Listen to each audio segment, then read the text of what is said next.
Hello दोस्तों, कैसे हैं आप। मुंबई की एक हॉस्पिटल जिसमें 12 साल की एक बच्ची एडमिट है, उस हॉस्पिटल के उसके वार्ड में जाना किसी के लिए भी अलाउ नहीं है। वहाँ पे सिर्फ़ और सिर्फ महिला ही जा सकती है।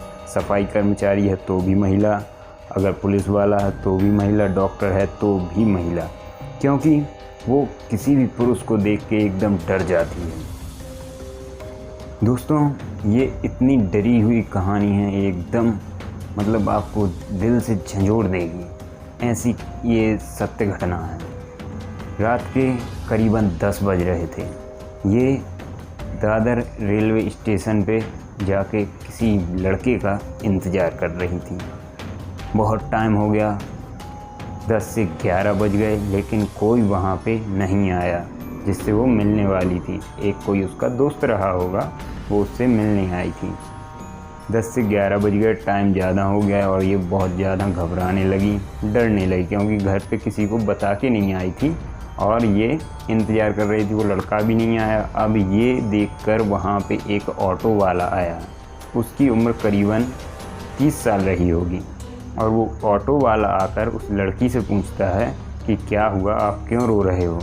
तो लड़की भी किसी मददगार की ज़रूरत ही थी, उसको किसी की ज़रूरत मतलब ऐसे कि कुछ हाल चाल कोई पूछ तो लेना। पानी पी रही थी, बहुत देर से रोए जा रही थी, तो उसने अपना हाल चाल उसको बता दिया। वो बोलती है कि मैं अपने दोस्त का इंतज़ार कर रही थी, लेकिन कम से कम 3-4 घंटे हो गए, वो आया नहीं है और मैं घर पे बिना बताए आई हूँ। उस लड़की ने भी बोली वाली, उसने सब कुछ उसको बता दिया। बोल के कम से कम 10 मिनट का बोल के और चला जाता है। लड़की इंतज़ार करती रहती है। वो 10 मिनट बाद फिर आता है वापस, और वापस आकर वो उसको बोलता है कि वो लड़का आपका बाहर इंतज़ार कर रहा है, वो क्या है लेट हो गया तो शर्मिंदा है, इसलिए वो थोड़ी दूर पे जाके आपका इंतज़ार कर रहा है।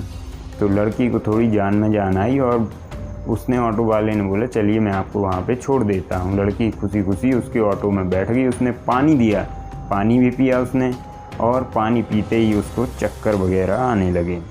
थोड़ी देर में वो बेहोश हो गई, क्योंकि उसमें कुछ शायद नशीली दवाई मिलाई गई थी।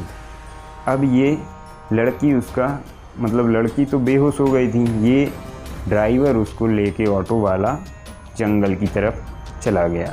जंगल ले जाके और उसके साथ कुछ दुष्कर्म किया। काफ़ी समय बीत गया, कम से कम 2 से 4 घंटे तक वहाँ पे उसने उसके साथ दुष्कर्म किया।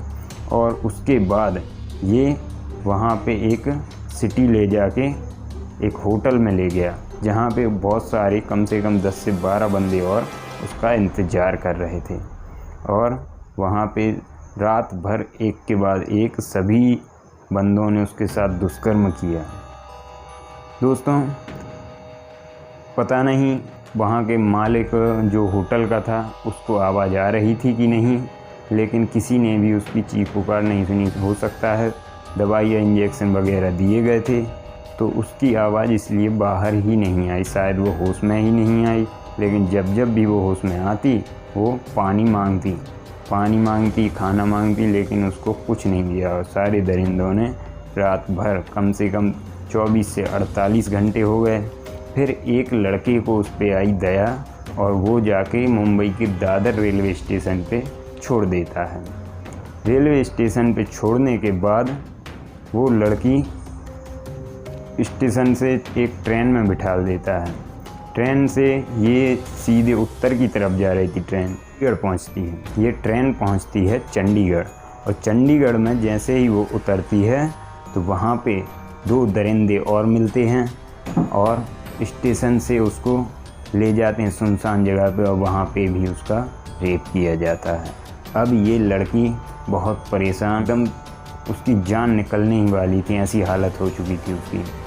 बहुत देर हो गई लेकिन कुछ नहीं हुआ। फिर वो एक ट्रेन में और बिठाला उसको, जैसे तैसे करके कोने में बैठी रही, किसी ने नहीं देखा, कोई भी उसका हालचाल नहीं पूछ रहे थे। तभी एक GRPF वाला पुलिस वाला आया और उसने पूछा कि आप कहाँ, लेकिन वो उससे बहुत डर रही थी, क्योंकि वो भी एक पुरुष ही था। अब इस लड़की को पुरुष से इतनी नफरत हो गई, मतलब डर हो गया था कि ये किसी भी पुरुष को देख नहीं सकती थी। फिर ये GRPF पुलिस वाला वहाँ पे चाइल्ड अथॉरिटी वाली एक महिला कांस्टेबल को बुलवाता है और महिला कांस्टेबल उसको एक माँ की तरह घंटों तक उसके साथ बात करती है, बिल्कुल मिलजुल जाती है। और मिलने के बाद, घुल मिलने के बाद वो लड़की भी थोड़ी बात करने लगती है। फिर वो उसको सारी कहानी बताती है कि क्या हुआ, और फिर पुलिस वाले को समझ में आता है कुछ कि यहाँ कुछ गड़बड़ हुआ है इसके साथ। और फिर इसको मुंबई के एक हॉस्पिटल में एडमिट कराया जाता है। तब तक यहाँ पे उसके पिताजी भी, जो एक बगीचा में गार्डनिंग वगैरह किया करते थे, तो उनको पता चलता है कि मेरी लड़की रात भर से गायब है, 2 दिन हो गए हैं। और वो जाके वहीं थाने में रिपोर्ट लिखवाते हैं। और वहाँ की भी पुलिस इतनी अच्छी थी कि वो तुरंत एक्टिव होके और सभी जगह पता लगाना स्टार्ट कर देते हैं, सभी थानों में आसपास के, और सभी जगह उसकी फ़ोटो सहित उसका पता भेज दिया जाता है। तब तक यहाँ की जो पुलिस थी, मुंबई की पुलिस और चंडीगढ़ की पुलिस, दोनों एक दूसरे को फ़ोन लगा देते हैं। यहाँ से चंडीगढ़ की पुलिस, जो इसने बताया था कि मैं यहाँ से हूँ, और मुंबई की पुलिस से बात हो जाती है। और बात होने के बाद मुंबई की पुलिस वहाँ के जितने भी सीसीटीवी, कम से कम 100 से ज़्यादा सीसीटीवी रहते हैं, सभी को खंगाल लेती है।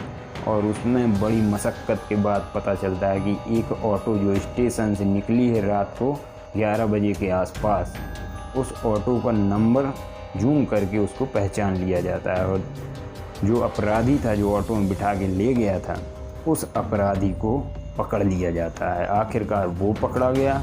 12 और जो दरिंदे थे उनको पकड़ा गया, और जो स्टेशन पे 2 दरिंदे मिले थे उनको भी पकड़ा गया। पुलिस के लिए जितना ज़्यादा सैल्यूट दिया जाए वो बहुत कम है, क्योंकि इस केस में सारी पुलिस ने पूरे तहे दिल से मेहनत करके केस को सॉल्व कर दिया था। ये आज से करीबन 2 साल पहले की बात है। दोस्तों, सतर्क रहिए और संभल के रहिए। जय हिंद, जय भारत।